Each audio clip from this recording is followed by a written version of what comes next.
जो खानदानी रईस है वो मिजाज रखते हैं नर्म अपना। मुस्लिम होकर हिंदुओं की बात क्यों करते हैं? तो मैं कहता हूँ बिहार मेरे लिए देवकी है और झारखंड यशोदा है। राजीव जी याद आते हैं अभी? बहुत परेशानियां हैं जीवन में। हाँ। रानू मंडल म्यूजिक इंडस्ट्री का सबसे बड़ा काला धब्बा है वो। अच्छा, ये जो रियलिटी शोज आते हैं इसके लिए कुमार सत्यम क्या रियलिटी शोज में रियलिटी छोड़ के सब कुछ है, मौका नहीं देता? वो उसी को उठाते हैं जो कि ऑलरेडी उठे हुए हैं, क्योंकि उनके थ्रू उनको भी अपना 2 स्टेप आगे उठना है।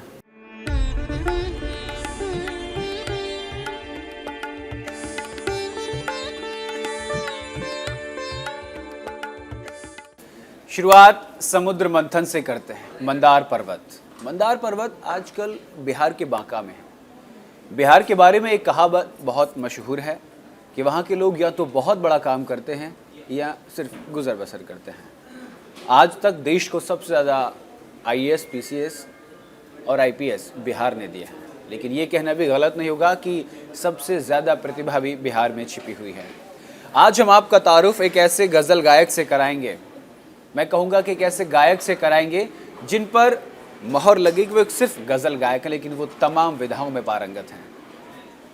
ख़ानदानी तरीके से उनको कह सकते हैं कि उनके परिवार में म्यूज़िक पेवस्त है, उनकी पारिवारिक जड़ों में म्यूज़िक रचा बसा है, लेकिन उसके बाद भी उन्होंने संघर्ष किया और अपना एक अलग मुकाम बनाया। हमारे साथ हैं गज़ल गायक कुमार सत्यम जी। आपका बहुत बहुत स्वागत है। बहुत बहुत धन्यवाद, शुक्रिया।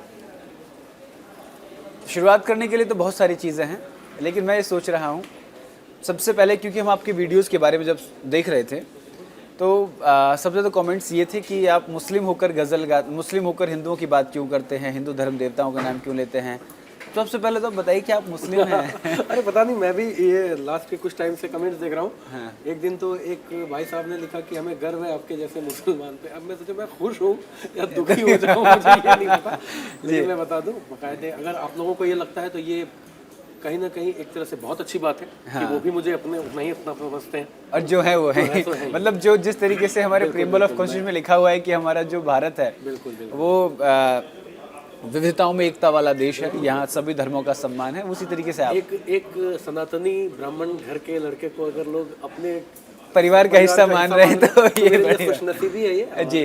लेकिन हाँ, मैं सनातनी हूँ जड़ से भी जी, और गंगा जमुनी तहजीब पे बिलीव करने वाला आदमी हूँ जी, और देश के हर एक नागरिक से प्यार करता हूँ, चाहे वो किसी भी जाति का हो, किसी भी धर्म का हो, किसी भी कास्ट का हो। शुरू से शुरू करते हैं। सबसे पहले कुमार सत्यम, आप सरनेम नहीं लगाते, टाइटल नहीं लगाते अपना,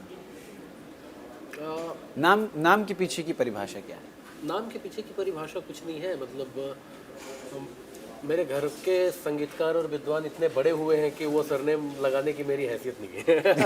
और ये सच्चाई है जी। लेकिन होता क्या है कि नामकरण आपके घर से होता है, लेकिन पहचान का नाम एक। हाँ, पहचान का नाम मेरे घर में मेरे पिताजी पंडित ललन जी महाराज जी, स्वर्गीय पंडित रामाशीष महाराज जी लोग हुए।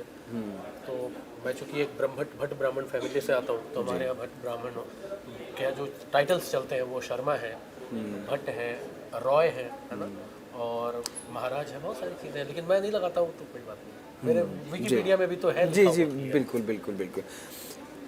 बचपन से घर में संगीत की धुन आप सुनते थे, ऐसा हुआ कि संगीत को लेकर के आपकी रुचि कैसे बढ़ी? क्योंकि ज़रूरी नहीं है कि एक डॉक्टर का बेटा डॉक्टर ही बने, एक IAS का बेटा IAS ही बने। आपके घर में परिवार में संगीत था, आपने कब सोचा कि भाई मुझे तो संगीतज्ञ बनना है, मुझे एक बहुत बड़ा म्यूजिशियन बनना है, एक सिंगर बनना है, गायक बनना है?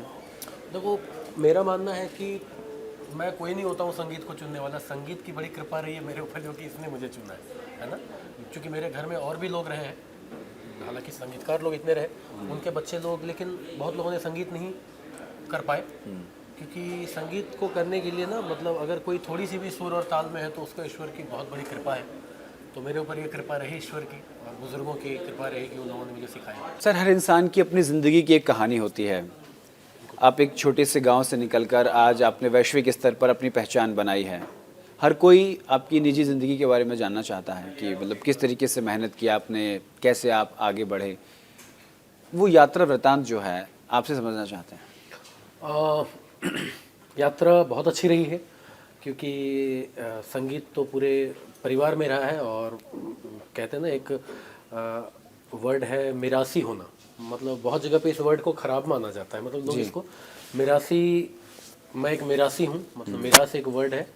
और वो मिरास होता है कि हेरिटेज में अगर आपको कोई चीज़ मिली हो, तो संगीत मुझे हेरिटेज में मिला है। और ये मेरे लिए खुशनसीबी रही कि मेरे घर में ऐसे बुज़ुर्ग रहे जिनसे थोड़ा बहुत सीख पाया हूँ, अपने दादा गुरु पंडित रामाशीष महाराज जी और पिता स्वर्गीय पंडित ललन जी महाराज से। तो सीखने का जो था वो समय बड़ा अच्छा रहा। बाकी सीखने के बाद कहते हैं ना कि संगीतकार हो या किसी भी कला के क्षेत्र का कोई आदमी हो, तो उसको उस्तादों से सीखने के बाद हालातों से भी सीखना पड़ता है जी। हाँ, तो वो हमारे यहाँ कहते हैं ना कि पढ़ा लिखा होने ज़्यादा गुना बुना होना है। हाँ बिल्कुल बिल्कुल सही बात है। तो मतलब कि और हम लोगों को जो खासकर सीखे पढ़े लोग होते हैं ना, उनको शुरुआती दौर में थोड़ी परेशानी आ सकती है। एक बार अगर आप इस्टेब्लिश हो जाते हो तो आप सारे जीवन के लिए हो जाते हो। इसलिए सीखना, किसी चीज़ को जानना बहुत ज़रूरी है। तो यात्रा बड़ी अच्छी रही है और आप लोगों की दुआओं से ठीक है ज़िंदगी आज। जी। आपकी शुरुआत गांव में एक छोटी सी नौकरी से हुई, 4,000 रुपये की आप नौकरी करते थे, लेकिन आपके जो फादर साहब थे वो खुश नहीं थे। नहीं, फादर साहब खुश तो देखें, कोई वो मेरे पिता थे और गुरु भी थे, तो उन्होंने मुझे संगीत की शिक्षा दी थी, तो मुझसे ज़्यादा पता था उनको कि ये कितना टैलेंटेड है या कितना क्या कर सकता है। लेकिन हमने सुना है कि जब आप नौकरी करते थे तो आपके पास सिर्फ एक दिन होता था वीकेंड का, जब आपको सीखने का मौका मिलता था, और ऐसा ये 1.5 साल तक चला। बिल्कुल बिल्कुल, इवन मोर देन दैट। मैं 2 साल तक उस नौकरी में था और विद्या विकास समिति में था मैं, और एज अ संगीत के शिक्षक का कहीं नौकरी था मेरा उसमें, as a music teacher I used to work there. तो मैं वहाँ से हर सैटरडे को शाम में ट्रेन लेता था, सैटरडे रात में पहुँचता था। रात में उस दिन पापा ने भी बड़ा, मतलब कि मैं पहुँचता था रात के 10 बजे घर, और फिर उस वक्त मैं पापा के साथ रियाज पे बैठता था। सुना 3 साल की उम्र से आपने गाना शुरू कर दिया था? हाँ बिल्कुल बिल्कुल। देखिए 3 साल की उम्र के बच्चे बोल नहीं पाता। हाँ ये है, लेकिन जो मैंने वही एक वर्ड जो बताया ना कि मिरासी खानदानी लोग जो होते हैं ना, उनके घर के बच्चे, एक कहावत है हमारे यहाँ की, रोने से पहले गाते हैं। अच्छा। हाँ, तो आप मतलब कि उसके पास जाके हारमोनियम का कोई की बजा दोगे तो उससे अपनी आवाज़ मैच कर लेता है, उसकी फ्रिक्वेंसी वहीं से बन के आती है। जी, तो ये बन के आई, डीएनए में है, मतलब खून में है संगीत। बिल्कुल। जी। तो उसके बाद फिर लगातार आपने वहाँ, तब तक आप बांका में रहते थे? नहीं, बिहार झारखंड के जन्मभूमि रही है। झारखंड में जब आपका जन्म हुआ था तब तो झारखंड अलग नहीं था बिहार से? हाँ, तब नहीं था, तब अलग नहीं था, एग्जैक्टली। हाँ, लेकिन शायद 2000 में या 2000 में उत्तराखंड बना और 2000 में झारखंड बना। लेकिन जब मेरा जन्म हुआ था तो मैं बिहार में ही हुआ था, और जब काफ़ी टाइम बिहार में रहा तो दुमका एक जगह है, दुमका, हाँ, बिहार के दुमका, अभी झारखंड की उप राजधानी है वो। राजधानी। तो उस समय मैं, क्योंकि पिताजी वहीं पे कार्यरत थे, महाविद्यालय में संगीत के शिक्षक थे वो, तो वहाँ रहते थे हम लोग, उनकी कर्म भूमि थी और वहीं पे पढ़ाई लिखाई हुई। तो मेरे से जब भी कोई पूछता है कि बिहार और झारखंड से आपका क्या संबंध है, तो मैं कहता हूँ बिहार मेरे लिए देवकी है और झारखंड यशोदा है। जी, जन्मभूमि मेरी बिहार है, लेकिन शिक्षा दीक्षा और अपब्रिंगिंग वहीं पे हुई है। जन्मी जन्मभूमि से स्वर्गदपि गरियसी। जी। पहला एक ऐसा मोड़ जब आप बैंगलोर के लिए घर से निकले, या फिर अब आज मैं पहले सवाल पूछ लेता हूँ, राजीव जी याद आते हैं अभी? अरे बिल्कुल बिल्कुल, Rajiv uncle is in my heart. जी। हाँ, राजीव, अगर पापा नहीं है तो मतलब राजीव अंकल। बिल्कुल, ही इज देयर, और मतलब I can leave anything for him. जी, मतलब वो अगर आज बैंगलोर वही ले गए थे आपको? लेके गए थे। Once he came in my show in Patna, and उन्होंने वहाँ पे मेरा शो देखा, और चूंकि वो एक ऐसे इंसान है जिन्होंने हरिहरन जी का कॉन्सर्ट कराया हुआ है, सामने से बैठ के सुना है। अच्छा। जगजीत जी को सुना है सामने से, and is a music lover.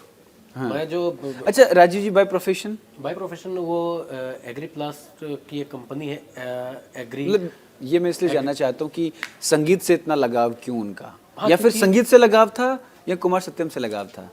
नहीं, संगीत से भी था, और चूंकि वो मेरे अंकल हैं इसलिए नहीं कि मेरे रिलेटिव हैं। और मैं देखो, एक मैं जिस कम्युनिटी से आता हूँ ना, आपने नाम सुना होगा कि हमारे यहाँ पे कला ज़्यादा है हमारी कम्युनिटी में, जैसे 4 बांस 24 गज अंगुल अष्ट प्रमाण, एते पे सुल्तान है मत चूको चौहान। ये 4 बांस 24 गज, हाँ, अंगुल अष्ट प्रमाण। हाँ, तो ये किसकी थी कविता आपको पता है? चंदवरदाई। चंदवरदाई मेरी बिरादरी के थे। हाँ, जिन्होंने शून्य जब की, चौहान को मारना था और उनको शब्द भेदी बाण आता था, बीरबल हमारी तो उन्होंने कम्युनिटी के थे, है ना। और आर्यभट्ट जिन्होंने शून्य की परिभाषा बताई कि शून्य भी कुछ है, जी। तो वो आर्यभट्ट हमारे कम्युनिटी के थे। तानसेन मेरी जाति के थे। लेकिन आप ब्राह्मण परिवार से आते हैं, वो सब ब्राह्मण परिवार, सारे ब्राह्मण थे जी हाँ।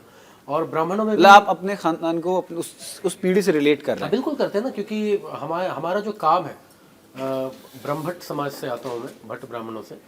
तो बहुत लोग इसमें कुछ वर्ड्स ऐसे भी हैं जिसका उनको नहीं पता है, तो कि इस कम्युनिटी का क्या है, नहीं है। हमें भट्टराज भी कहा गया है ना, भट्ट राय भी कहा गया है ना। तो हमारे में था कि हमें जो है कि वो दिया गया, ये मतलब कहते हैं ना कि रावण को वीणा लंका दे दी, गंधर्वों को राग दिए, विष्णु को दी चक्र, सुदर्शन सन्यासी को त्याग दिए। तो हमें जो दिया गया वो संगीत और कविताएं दी गई। ठीक है। आपकी यात्रा पर ही हम चलते हैं। फादर की तबीयत बहुत ख़राब थी और वक्त ये था कि उस वक्त माता जी भी बीमार थी। बिल्कुल। दोनों को एक साथ हालत में आपको छोड़ के बेंगलोर निकलना पड़ा, क्योंकि राजीव अंकल ने बोल दिया था कि भाई आ जा, मैं उनको संभाल लूँगा। जब बेंगलोर पहुँचे तो तबीयत और ख़राब हो गई। हाँ, लेकिन राजीव अंकल ने उस वक्त मेरे पिताजी को बेंगलोर में एडमिट कर दिया था।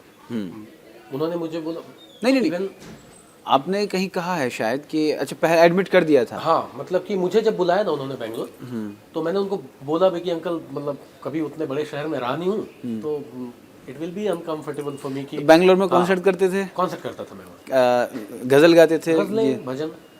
कोई पहला ऐसा जो आपको याद हो आज मैंने इसे शुरुआत की थी कॉन्सर्ट की? मैंने एक मतलब कि बेंगलोर में आपने श्री श्री रविशंकर जी के बारे में बिल्कुल बिल्कुल, art of living, art of living actually. तो मैंने उनसे, जब मेरे पिताजी बीमार थे, and that phase was like, मतलब बहुत वर्स्ट था कि मैं कैसे उसको हैंडल करूं।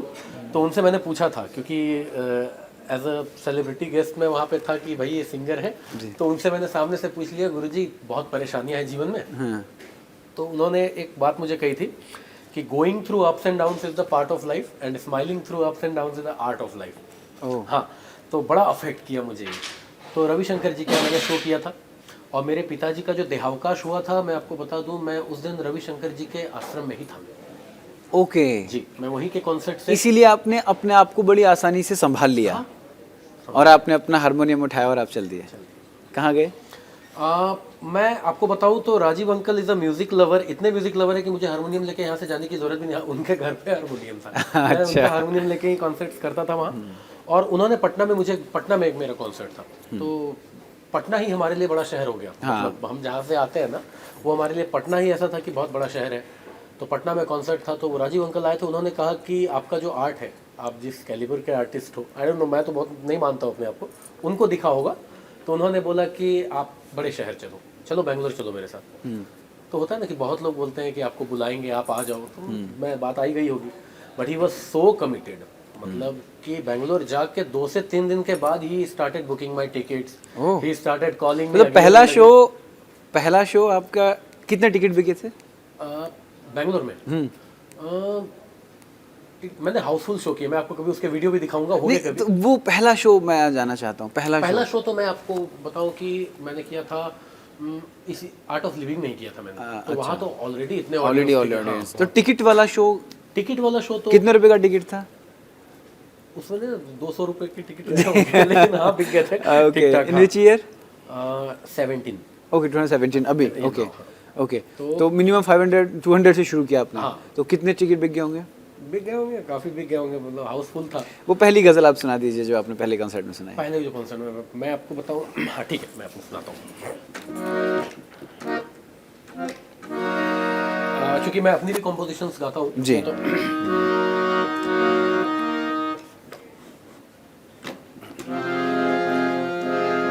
लोग राहों में कांटे बिछाते रहे, लोग राहों में कांटे बिछाते रहे, हम खुदा की कसम मुस्कुराते रहे, हम खुदा की कसम मुस्कुराते रहे। मैंने उनको कभी भी न रोने दिया,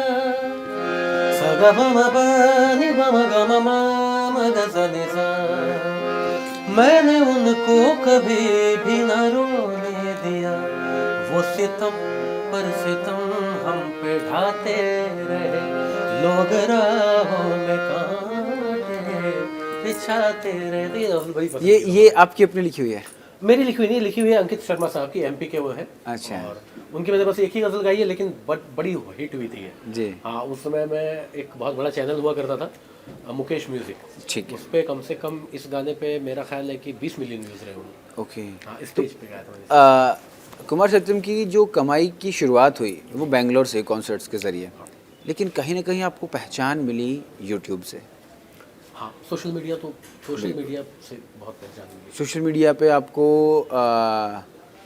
पहला जो बहुत ज़्यादा रील वायरल, जिस वजह से मैं भी आपको जानता हूँ, आप समझ गए मैं किसकी बात कर रहा हूँ। लेकिन मैं आपको बताऊँ, हाँ, उसके पीछे की कहानी बताइए। कहाँ ये कॉन्सर्ट किया था, कहाँ आपने पहली बार ये गाई थी, और ये गज़ल गाई थी आपने, और कैसे वो हिट हो गई? ये प्रोग्राम बिहार का एक जगह समस्तीपुर, वहाँ का था ये। तो वहाँ पे मैं आपको बताऊं कि बस ऐसे ही प्रोग्राम्स चल रहे थे और मैं कुछ गाया जा रहा था जैसे वैसे, और ये गज़ल मैंने लाइफ में कभी गाई नहीं थी।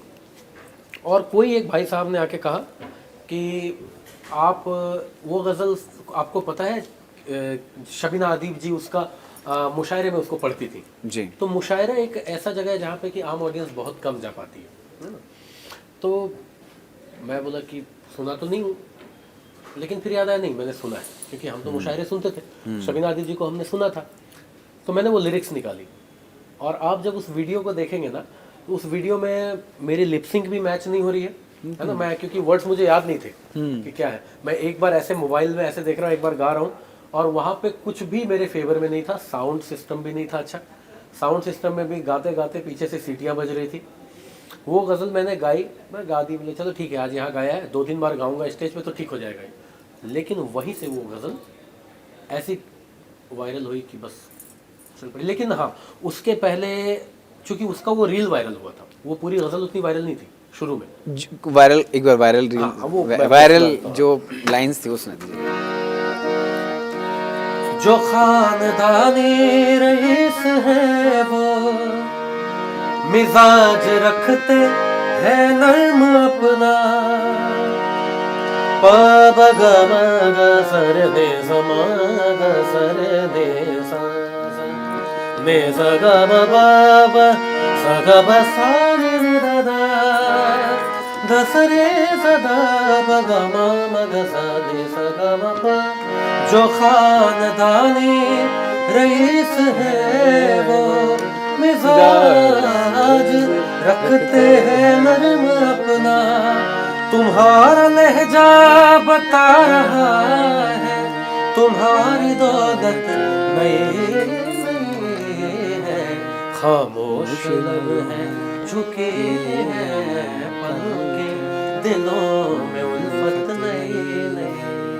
तो ये रील बहुत वायरल हुई थी। एक और आपकी बहुत वायरल है, 4 पैसे कमाने के लालच वो में। तो यशवंत सिंह साहब की, सर वो और सुना दीजिए प्लीज। और उसको मैं पता नहीं क्यों, यशवंत सिंह साहब की वो गज़ल ज़्यादा अच्छी है, मैंने उनसे अच्छा नहीं गाया है, लेकिन फिर भी लोगों ने मुझे ज़्यादा सुना है, तो ये प्यार हो गया। वक्त का ये पर्दा रुका है कहाँ, मैं था पागल जो इसको बुलाता रहा, 4 पैसे कमाने मैं आया शहर, गांव मेरा मुझे याद आता रहा, गांव मेरा मुझे याद आता रहा। लौटता था मैं जब पाठशाला से घर, अपने हाथों से खाना खिलाती थी माँ, रात में अपनी ममता के आंचल तले थपकिया दे के मुझको सुलाती थी माँ। सोच के दिल में एक टीस उठती रही, रात भर दर्द मुझको जगाता रहा, गाँव मेरा मुझे याद आता रहा, गाँव मेरा मुझे याद आता रहा। बहुत लोगों ने आप जब गाते हैं, आपकी आवाज़ जो है वो गुब्स पैदा कर देती है। ये दिखाता है कि आपने संगीत को कितनी शिद्दत से साधा है।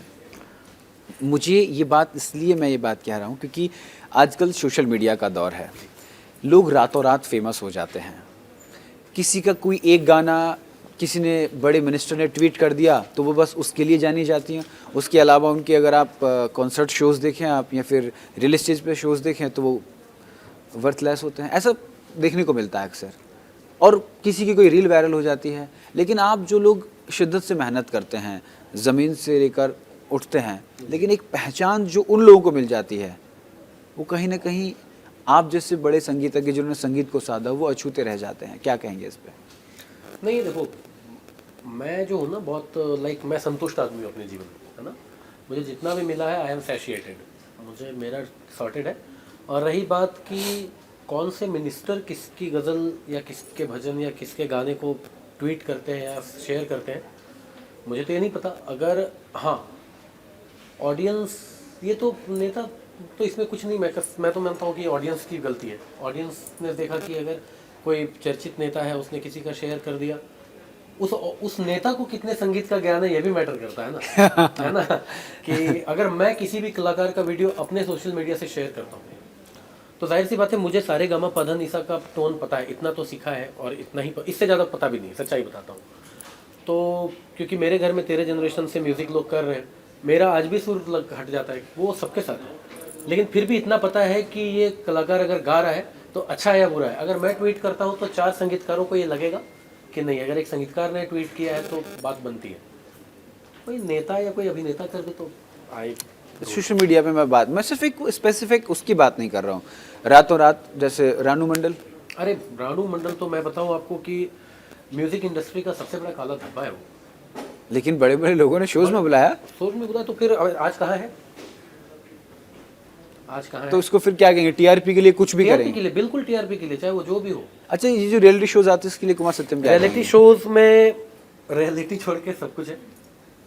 मतलब? हाँ बिल्कुल, रियलिटी शोज को मैंने बड़े नज़दीक से देखा। कैसे देखा है ये नहीं बताऊंगा क्योंकि बहुत सारी बातें वहाँ पे भी बड़े मित्र हैं मेरे। नहीं, थोड़ा सा बताइए। मतलब रियलिटी शोज में रियलिटी को छोड़ के सब कुछ है? बिल्कुल है। जैसे एक तो देखो ऑडिशन बड़ा फेक होता है, उससे मैंने नज़दीक से देखा है कि ऑडिशन इतने लोग देते हैं, इतने अच्छे अच्छे लोग आके जाते हैं, लेकिन पिछले 5-6 सालों से जो रियलिटी शो चल रहा है ना, उसमें कुछ आर्टिस्टों के ही बच्चे हैं, आर्टिस्टों के ही फैमिली के लोग हैं, है ना।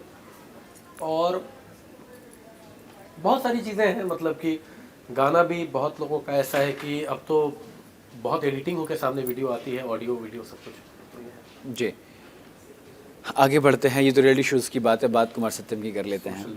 सोशल मीडिया की बात है।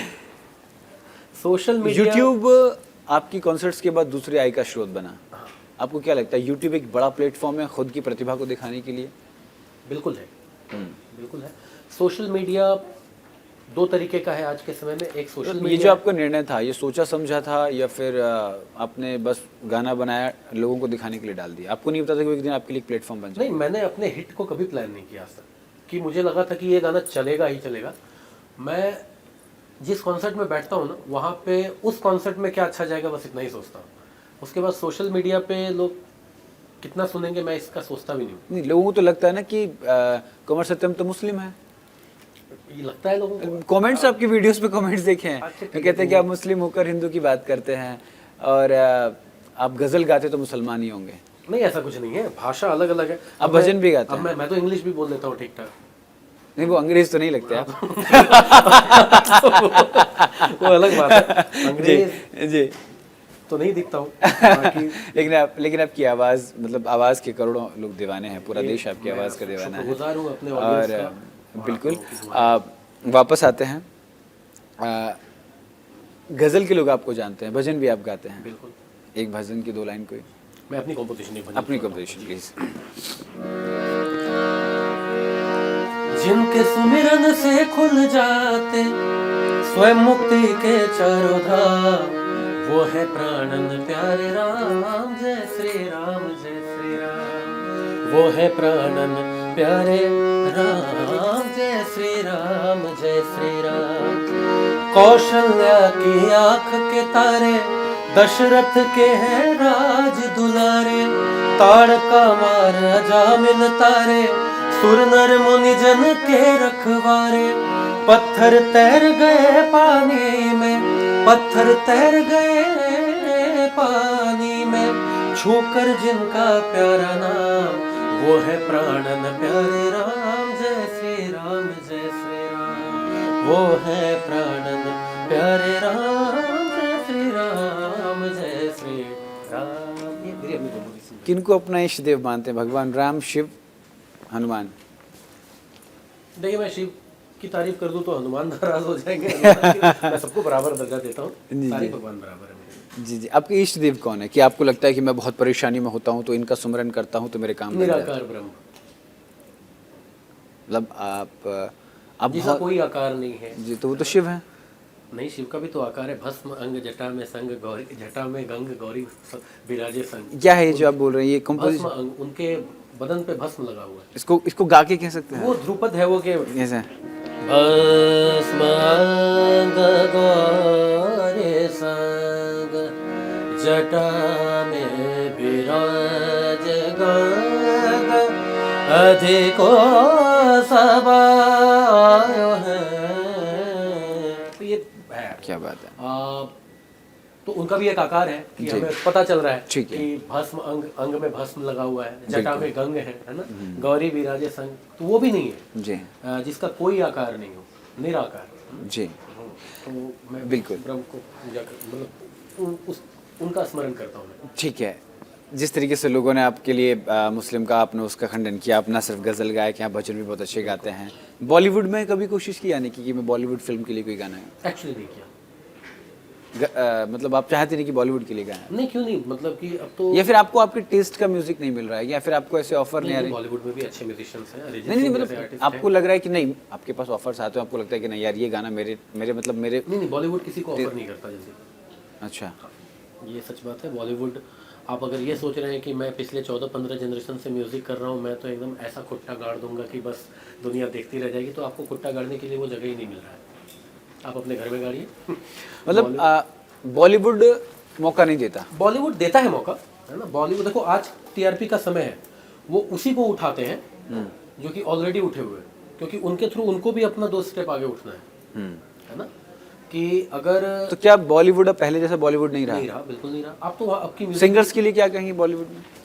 अच्छे सिंगर्स हैं लेकिन गाने वैसे नहीं। सुरेश वाडकर जी की एक इंटरव्यू मैंने देखी थी। अरिजीत सिंह आज के समय में मेरा ख्याल है कि बहुत टैलेंटेड सिंगर है ना, और वो हैं, काम से भी बड़े हैं, नाम से भी बड़े हैं। लेकिन सुरेश वाडकर जी ने सीधा कहा था कि गाने उनको उस लायक नहीं मिल रहे हैं, है ना। तो क्या है, बॉलीवुड का कौन सा गाना आपको बहुत पसंद है, जो दिल के बेहद करीब है? आपको बहुत लगता सारे है पुराने नए, बहुत। जैसा एक नया गाना कोई अपनी आवाज में सुना दीजिएगा। पता नहीं नया का डेफिनेशन क्या है, मेरा ख्याल जैसे है अभी कि- अभी जो ढिंचिक म्यूजिक टाइप चल रहा है। नहीं, वो तो खैर नहीं पसंद आता है, मैं सुन भी नहीं पाता हूँ, लिरिक्स भी नहीं समझ आती। ये तो मतलब ऐसा नहीं कि वो मैं काम बुरा कह रहा हूँ, उनका अपना काम है, वो है, लेकिन मुझे समझ नहीं आती ये चीज़ें। मतलब ठीक है। जहाँ इतना रियाज व्याज करने के बाद अब वो आके बच जाए तो थोड़ा मुश्किल है समझना हमारे लिए। उनका गाना मुझे उतना ही समझ में आ रहा है जी, जितना मेरा होगा। अच्छा ठीक है, बॉलीवुड का एक गाना आप सुना दीजिएगा जो आपके दिल के बहुत करीब है। किसी राह में, किसी मोड़ पर, कहीं चल न देना तू छोड़ कर, मेरे हम सफर, मेरे हम सफर, मेरे हम सफर, मेरे हम सफर। तेरा रंग साया बहार का, तेरा रूप आईना प्यार का, तेरा रूप आईना प्यार का, तुझे आ नजर में छुपा दूं मैं, तुझे लग न जाए कहीं नजर, मेरे हम सफर, मेरे हम सफर, मेरे हम सफर, मेरे हम सफर। This is one of my favourite. अच्छा एक बात बताइए आप, गज़लों, सूफ़ी संगीत और म्यूज़िक से लोगों को इतना इमोशनली कनेक्ट आप कैसे कर लेते हैं? लोग देखें इमोशनल हैं, जी बट समय इतना ज़्यादा हो गया है कि लोगों को मतलब इतना फास्ट हो गया है कि लोगों को अपना इमोशन शेयर करने का मौका नहीं मिल रहा है। बिल्कुल। इमोशन मेरा जो अपना एक्सपीरियंस शेयर करने के लिए लोग नहीं मिल रहे हैं, है ना, क्योंकि सब भाग रहे हैं। लोग बहुत इमोशनल है, इसलिए शायद इमोशनली कनेक्ट हो क्योंकि आपके सामने एक चैलेंज ये भी होता है ना कि चूंकि आप संगीत घराने से आते हैं, पुराने संगीत को आज के संगीत को मिलाकर उसका मिश्रण करके सामंजस्य स्थापित करके, क्योंकि खुद को लोगों के बीच बनाए रखना है, तो कैसे वो सामंजस्य आप बनाते हैं ताकि लोग आपसे जुड़े भी रहें और शास्त्रीय संगीत की जो परंपरा है वो भी ना टूटे? हाँ, देखिए लोगों का क्या है ना कि जैसे कि लोग भाग रहे हैं, फास्ट हो गए हैं। बहुत लोग ना इतने ऑर्थोडॉक्स हैं, कुछ सिंगर्स म्यूजिशियन के जो बहुत टैलेंटेड है, मैं उनसे पूछता हूँ तो वो यही कहते हैं कि कुछ भी थोड़ी गा देंगे हम, ये सच्चाई है, हम भी कुछ भी नहीं गा सकते, है ना। लेकिन इतना हमें ध्यान ज़रूर रखना चाहिए कि हम जिस भी विधा में काम कर रहे हैं उस विधा में अपनी गरिमा को बचाते हुए लोगों को क्या पसंद आता है उनका, क्योंकि अल्टीमेटली आप एक म्यूजिशियन है और आप अपने आपने आर्ट क्यों किया है, आप एक आर्टिस्ट हैं, आपको अपना आर्ट परफॉर्म करना है, तो किसके आप रूम में अपने आईने के सामने तो करेंगे नहीं, उसके लिए एक सवाल है, मतलब कि आप आज के संगीत उद्योग के लिए सोशल मीडिया को कितना बेहतर प्लेटफॉर्म मानते हैं? बहुत बेहतर है। सोशल मीडिया दो तरीके का है जी। एक तो सोशल मीडिया है, दूसरा एंटी सोशल मीडिया है। एक क्या क्या? एक सोशल मीडिया है और एक दूसरा एंटी सोशल मीडिया है ना, कि जहाँ पे सोशल मीडिया जैसे मैं हो गया या फिर मेरे से बेहतर और भी कितने कलाकार हैं जो कि आए हैं, है ना। सुनता हूँ मैं तो बड़ी खुशी होती है कि सोशल मीडिया ने ऐसे ऐसे लोगों को दिया है, और वहीं पे सोशल मीडिया ने अपने बात की मंडल जी की, और जितनी ऐसे बहुत लोग हैं। हाँ बहुत लोग हैं, मतलब कि जिन्होंने कुछ भी फैलाया हुआ है वो भी सोशल मीडिया की ही देन है। तो एक सिक्के के दो पहलू होते हैं, अब आपको डिपेंड करता है कि आपको हेड या टेल कौन सा चुनना है। बिल्कुल। अगला सवाल मेरा ये, अब हम किस अच्छे एक प्रोजेक्ट का इंतज़ार करें? कुमार सत्यम का एक बहुत अच्छा और शानदार प्रोजेक्ट आने वाला है। प्रोजेक्ट आने वाले हैं, अब वो अच्छा है या बुरा है that depends on the audience. जी, गज़ल है, गीत है, भजन गज़ल है जी। जी। आपकी लिखी हुई है?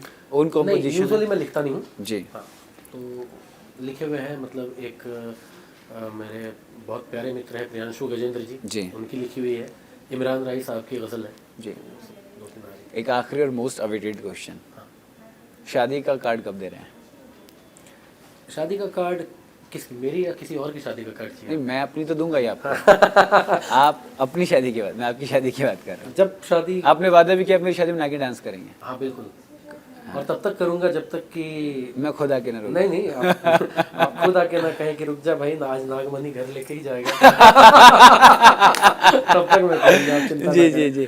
तो मैं आपकी शादी में, मैं उस दिन मैं अपने बुलेटिन छोड़ दूंगा, खबरें छोड़ दूंगा, लेकिन आपकी शादी में आके डांस करूँ। मैं भी अच्छा डांस करता हूँ, लेकिन वो कार्ड कब दे रहे हैं सवाल अभी वही है। तो मैं घूमूंगा अभी नहीं, कोई क्योंकि इरादा मैं नहीं है, सवाल पे अभी कोई इरादा नहीं है, और ना तो उस तरफ सोच जाती है जीवन। और जिंदगी में कोई है या किसी का इंतजार है? नहीं नहीं बिल्कुल नहीं, कोई नहीं है, और किसी का इंतजार भी नहीं है। एक गाना है ना इस पे, ना कोई है ना किसी का इंतजार है, क्या है वो, ऐसे कुछ है पुराने। पता नहीं, तो ऐसा है नहीं, तो मैं इस गाने को बहुत ज़्यादा कनेक्ट भी नहीं कर पाऊँगा। तो अभी जब होगी तो देखा जाएगा। अभी ठीक है। आखिरी में जाते जाते एक बहुत अच्छा है आपकी आवाज़ में, शायद आपने गाया है नहीं, मुझे नहीं पता, लेकिन बहुत अच्छा है, हुस्न पहाड़ों का। उसने पहाड़ों का मैंने गाया है? पता नहीं, नहीं, आपकी आवाज़ में, आपकी आवाज़ में मैं सुनना चाहता हूँ सर। अच्छा, आपने लिरिक्स आपको याद होंगे शायद। देखता हूँ कितना याद है जी। मैं